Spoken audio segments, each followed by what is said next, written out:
Welcome to Car Talk. This is not talking about cars. This is talking inside of a car. Today's topic. Yesterday I bought Bitcoin. And you're saying to yourselves, or out loud, Tyler, you've done 2 videos against buying Bitcoin. You've done a couple live things talking against Bitcoin. Yes, all of that is true. I've been thinking a lot about it lately, and I've changed my position. I am not strictly anti-Bitcoin or Ethereum or Litecoin or blockchain or anything like that.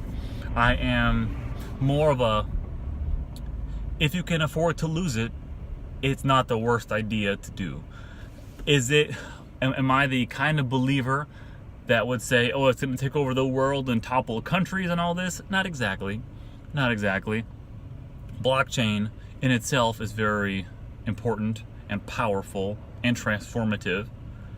Bitcoin and other cryptocurrencies, maybe not. They're built on top of the same kind of platform, so to say. That's like saying Netscape would change the world versus the internet. Not the same thing. But I did do videos against it, and then I bought some last night. I bought Bitcoin, Ethereum, and Litecoin yesterday through the app Coinbase. Very, very simple. I know I could have done more searching, maybe got a lower commission rate, but what do you do? Ease of use, time is nice. So I got that, and I had thought a lot of things about it. One, how am I going to tell these people that follow me? Because I've been going against it, and here I am on the opposite side of it now.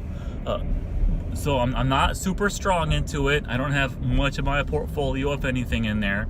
I'm not saying it's going to change the world, but my new position is, if you can't afford to lose the money, it might not be the worst thing to put it in there. And my reasoning for that is based on one thing, which I analyze almost everything I do in the business and money world with it. The risk reward. There is a risk it will go to zero. Yes, that is a risk. All cryptocurrencies might become massively illegal. They might go to zero. The bottom might fall out. It's a bubble. That might happen. They might go to zero. There's also a possibility, as far as a reward, they might double in the next year. They might go 10 times in the next year. They might go 100 times in the next year. This stuff is not impossible with this crazy world of cryptocurrencies. So I tried to formulate in my head, what is the likelihood it might go to zero in the next year? 50%, 10%, 20%, I'm not really sure. I don't know any way to quantify and measure that, to really predict it. But there's a possibility to go to zero. It's also a possibility that in 6 months, they all could be worth 5 times what they are right now. I also don't know that probability.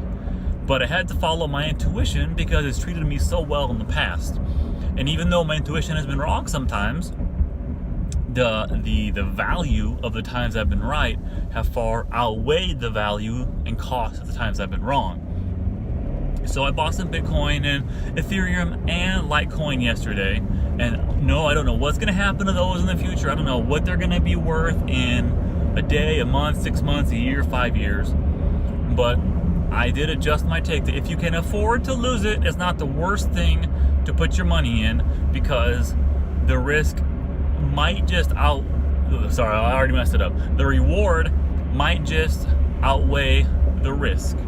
That's what my intuition says, that yes, it's not guaranteed to go up or guaranteed to go down or anything like that, but my gut says the upside, the potential upside, is more valuable in my gut than the potential downside. So I have changed my position on cryptocurrencies. And everything I said before is true. They're still not super long term in my mind. They still play on some of the weakest links, expecting to make $1 million overnight. They still might get regulated or have the government try to stick their nose in everything. All of that is still true. All of that is still true. However, when I really think about it, and even more so, follow my gut instinct and my intuition, and think about what is the possibility of where they might be in a year from now. What could they be worth? What's the likelihood they would be worth that? And the flip side, if they go down, is it worth throwing a little money there to see what happens? For me, it's yes. For you, it could be no. For some people, the thought of throwing maybe $10,000 into cryptocurrency might sound mind-boggling. For me, it's a risk I'm willing to take to see where the chips fall where they may, because proportionally that's less of my income than many people's and less than a lot of people. Some would say to throw 100K and see what happens, and that's cool too. So you do you, don't do me. You do you, and you decide what the risk and the possibilities and the feel is for you or not. I'm still not a strong buy. I'm not saying putting everything in there, because I don't think that's where it's at. But I am confident in saying that for me, for my family, for my future, for my family's future, for some money that we could afford to lose, I think the upside might outweigh the downside. Could go up, could go down, could go sky high, could go to zero. I don't know. But the risk is less in my mind and my gut than the reward. And that is why yesterday I bought Bitcoin. Car Talk, Tyler Douthit.